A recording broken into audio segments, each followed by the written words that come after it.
Hello friends, I am Aprati. Welcome back to our channel plants space. कुछ दिन पहले हमने आपसे गुलदाउदी यानी क्रिसैंथेमम के प्लांट शेयर किए थे जिसमें वाइट ग्रब्स का अटैक हो रखा था। उसको हमने ठीक किया और अब हमारे वो प्लांट्स बिल्कुल ठीक हैं। तो आज हम फिर से गुलदाउदी के ही बारे में वीडियो लेकर आए हैं, लेकिन आज की वीडियो इन्फॉर्मेटिव रहेगी, इसीलिए पूरा ज़रूर देखिएगा। हमारे कुछ प्लांट्स रह गए थे जिसको हमें बहुत ज़्यादा टेंशन थी कि हमें ये काम अगस्त से पहले पहले कर ही लेना है, क्योंकि फिर ये फ्लावरिंग के लिए तैयार होने लगता है प्लांट, तो फिर डिस्टर्ब करना ठीक नहीं है। तो वैसे तो अगर अभी तक आपने प्लांट ठीक नहीं किए हैं तो लगभग 5 सितंबर तक अपने प्लांट्स ज़रूर ठीक कर लीजिए गुलदाउदी के, क्योंकि उसके बाद से फिर प्लांट तैयार होने लगेगा फ्लावरिंग के लिए। तो अभी हमारे कुछ प्लांट्स रह गए थे जो कि कटिंग्स वाले प्लांट्स जो होते हैं, जो कटिंग से ग्रो किए हो जाते हैं, वो बहुत अच्छी फ्लावरिंग करते हैं सीज़न में। लेकिन जो मदर प्लांट्स रहते हैं हमें उनको भी ठीक कर लेना चाहिए और इस तरह से वो भी आपको सीज़न में बहुत अच्छी फ्लावरिंग देंगे। अब ये हमारे कुछ प्लांट्स थे, इसको हमने बाहर निकाला, जिसमें आप देखेंगे कि अलग अलग काफ़ी सारे पौधे हैं। तो हमें जो प्लांट चूज़ करने हैं उसमें ज़्यादा ब्रांचेस होनी चाहिए, उनकी टहनियाँ ज़्यादा होनी चाहिए, और इस तरह का सिंगल प्लांट हम नहीं लेने वाले हैं पॉट में लगाने के लिए। तो इसमें से कुछ ही पौधे हम लेंगे। आप चाहें तो 1 या 2 पौधे भी लगा सकते हैं, लेकिन हमारा ये जो पॉट है ये थोड़े पतले हैं। है तो इनका जो साइज़ वो 8 इंचज़ का लगभग, लेकिन फिर भी थोड़े से ये पतले हैं, इसीलिए हम इसमें 2-3 पौधे ही लगाने वाले हैं।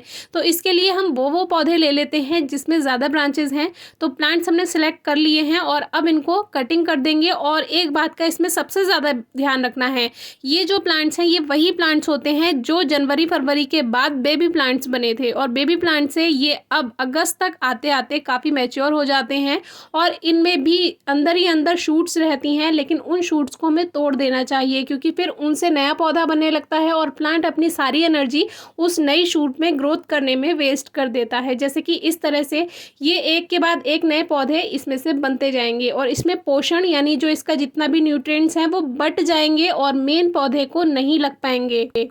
तो यही रीज़न होता है पुराने पौधे को ठीक करने का गुलदाउदी के, क्योंकि इसमें अंदर ही अंदर शूट्स बनती जाती हैं और वो बेबी प्लांट्स जगह जगह से निकलते जाते हैं मिट्टी में, तो वो पोषण बट जाता है। तो अब हमने ये पौधा ले लिया है, इसकी एक्स्ट्रा ब्रांच हमने कट कर दी है जितनी हाइट हमें रखनी है, और एक्स्ट्रा लीव्स भी हमने इसमें कट कर दी हैं। इस तरह से प्लांट नई मिट्टी में जाकर एकदम से ग्रोथ स्टार्ट कर देगा, क्योंकि अगर पत्तियां पुरानी लगी रहेंगी तो उसमें भी पोषण जाएगा, उसमें भी एनर्जी जाएगी प्लांट की। तो अब हमने इसी मिट्टी को लेकर इसमें थोड़ा सा गोबर की खाद और बढ़ा दिया है और इस सॉइल मिक्स को वापस से उसी पॉट में भर रहे हैं, यानी कि ये जो पतले वाले पॉट्स हैं। गुलदाउदी के पौधे को 6 इंच से लेकर 12 इंच के गमले तक में लगाया जा सकता है। जितनी ज़्यादा जगह मिलेगी उतना ही हेल्दी प्लांट बनेगा और उतनी ही अच्छी फ्लावरिंग।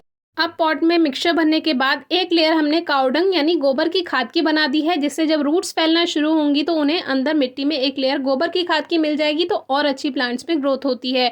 बाकी ऊपर से आप मस्टर्ड केक पाउडर यानी सरसों की खली का जो पाउडर है 1 चम्मच उसमें पॉट में डाल दीजिए। ये काम आप 25 से 30 दिन में कर सकते हैं, तो उससे भी प्लांट में काफ़ी अच्छी ग्रोथ हो जाती है। लेकिन अभी नहीं, जब ये प्लांट्स थोड़ी ग्रोथ कर लें, उसमें लीव्स आ जाएँ। और अब हमने इस तरह से ये 4 पौधे लगा दिए हैं एक पॉट में, और इसी में ही जल्दी से न्यू शूट्स आ जाएंगी। अब काफ़ी व्यूअर्स सोचेंगे कहीं हमारा प्लांट खराब तो नहीं हो जाएगा, तो इसका रिजल्ट भी हम आपको दिखाएंगे। इसमें खराब होने वाली कोई बात नहीं है। इस तरह से आप मदर प्लांट्स ठीक कर सकते हैं। अब इसमें अच्छे से पानी देने के बाद टैग लगा देंगे। ये मरून कलर है, इस तरह से नाम याद रहता है, वैरायटी याद रहती है। तो प्लांट्स को मिट्टी से इस तरह से बाहर निकाला। आप ध्यान से इसको बाहर निकालिएगा, क्योंकि इसकी जो टहनियाँ होती हैं बहुत जल्दी टूट जाती हैं। और इस तरह से हमने ये प्लांट्स अलग किए थे। ये वही बेबी प्लांट्स हैं जो फ्लावरिंग के बाद प्लांट्स जब हम कट कर देते हैं उसके बाद बनते हैं।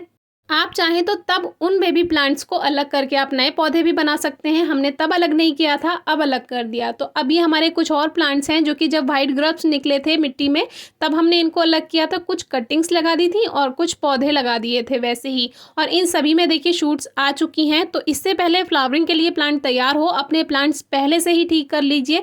हमारा जो एक टारगेट था वो तो अगस्त तक का था कि अगस्त तक हमें अपने सारे गुलदाउदी यानी क्रिसैंथेमम के प्लांट्स ठीक कर लेने हैं, और इसी चक्कर में हम बहुत से काम नहीं कर पा रहे हैं अभी। लेकिन आप अभी भी नहीं कर पाए हैं तो 5 सितंबर से पहले पहले ये काम ज़रूर कर लीजिए। और बहुत ज़्यादा अगर लेट हो जाए, ये वीडियो आपको लेट मिले, तो 10 सितंबर से पहले पहले ज़रूर अपने प्लांट्स ठीक कर लीजिएगा।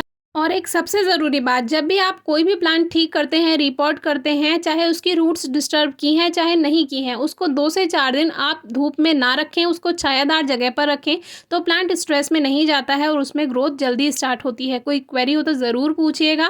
Thank you.